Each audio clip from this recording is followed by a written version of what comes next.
It's an awesome day for some Brookside basement renovation progress. Let's check it out. So yeah, just a ton of progress at this basement renovation. We have completed plumbing, electrical, HVac, and 99% of the framing, and all the mechanical inspections is passed. So anytime you do a renovation, a basement development, or anything like that, there's always permits that need to be pulled and inspections that need to take place. So in this basement, we redid all the electrical because it was a wiring nightmare before. There was a lot of do-it-yourself renovation stuff in here before. So we pretty much replaced all the electrical. Same thing with plumbing, all new plumbing, and a lot of the HVac was modified.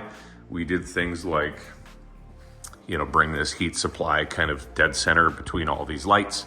And if you're wondering what these are up here, these are just templates. So lighting templates. So when we drywall, the drywallers just cut that perfectly, and the electricians don't really have to worry about it. It makes it easy for everybody. And then it also makes it easy for them just to kind of get their laser line, everything lined up perfectly. So yeah, we got 6 pot lights in this area, which is more than sufficient in this rec area. And in case you're just tuning in, we do have a new rec room window there. So we actually had the saw cut all that out. The previous window was probably like 20 inches less on the right side and a little bit less on the bottom there. So we put a larger size window in there. And the reason why we did that is so drywall can actually be loaded in. And that's always an important thing to ensure that every basement that you're working on, that you have a window or a drywall can come down. Otherwise, you got to go down the stairs. And the event in this basement, if we had to get drywall down here, they would probably be 4-foot sheets. So we'd have to cut 8-foot sheets in half. And this would be a taping nightmare. Our taper would probably quit on us if he had to work on this basement with 4-foot drywall sheets. But in this case, we can actually get 12-foot sheets. We can't get 14 just because of the neighbor. So yeah, if you can see that at the angle, we measure and we make sure, and 12s are as big as it's gonna get. So yeah, we do little things like, add this poly in, during framing, and the framers are awesome to do that. And that happens because, there's no way to really poly that in the future, and that is the frost wall. So they are nice enough to do that, and that's a very thoughtful thing to do, so we appreciate that. This is the bedroom, and again, new window cut to size. That does meet Egress Code, so every bedroom has to meet Egress Code for escape. So basically, there's a certain measurement, height and width, that combines to meet Egress Code. And then as well, you have to have the window well, which we'll do later. So basically, in the event of a fire, a big guy like me who eats too much can escape out the window. And then over here, we do have an electrical panel, which is going to be like an electrical closet. So what we're going to do is we're going to frame it at the angle here. The reason why we're going to do that is it just creates a little bit more efficiency with the space, looks a little bit cleaner. And then we're going to have a sub panel on here.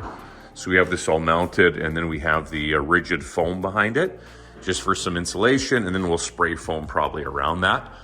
The reason why we got this sub panel is this old ancient electrical panel is staying for one, and it was fully loaded in the way that we would recommend. So there was everything was junction box all over the place in this basement, and it was a wiring nightmare and also a major wiring hazard. So we're so glad we got here in time, and there was no issues, and there was no fires or anything like that. And now this basement is going to be unbelievably safe and amazing. So this is the big closet that we put in there, which is perfect. You're probably wondering what's up here. That is one junction box, unfortunately, that we had to keep, but it'll be access in the inside of the closet, which isn't a big deal at all. And it just looks awesome down here. This is the bathroom that we're going to walk in, and right across is going to be a linen closet. So we're going to reframe that opening a little bit, just for a little bit bigger door, and then there'll be some shelves in there for linens or whatever you got. And yeah, this is the bathroom.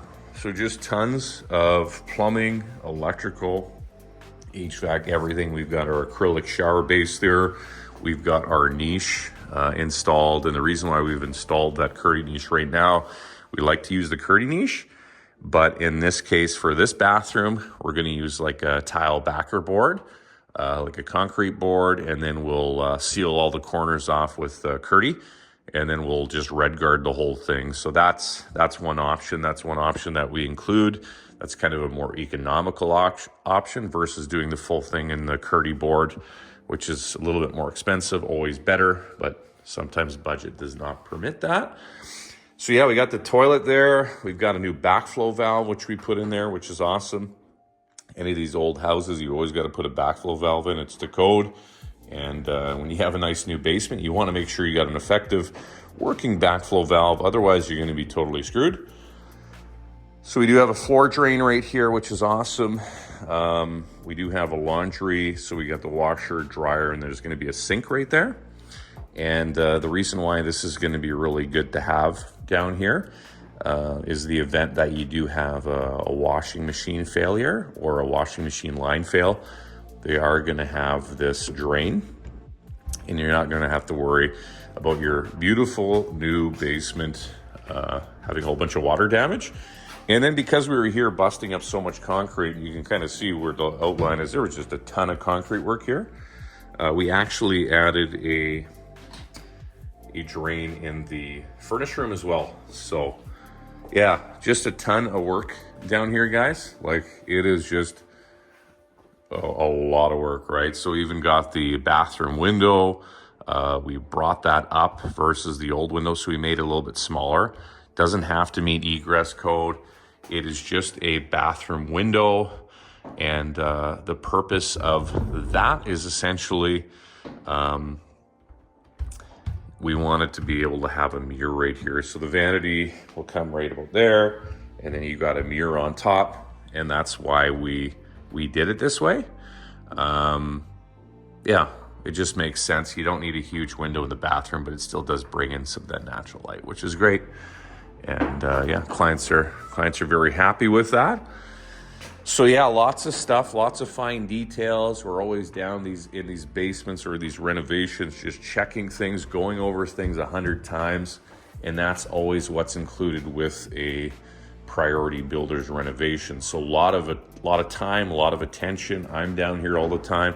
We got our site assistant down here all the time. We got our project manager. We got everybody looking at all the fine details, making sure things are perfect, and making sure you get exactly what you pay for. Don't forget to like and subscribe, and keep tuning in for more awesome renovations.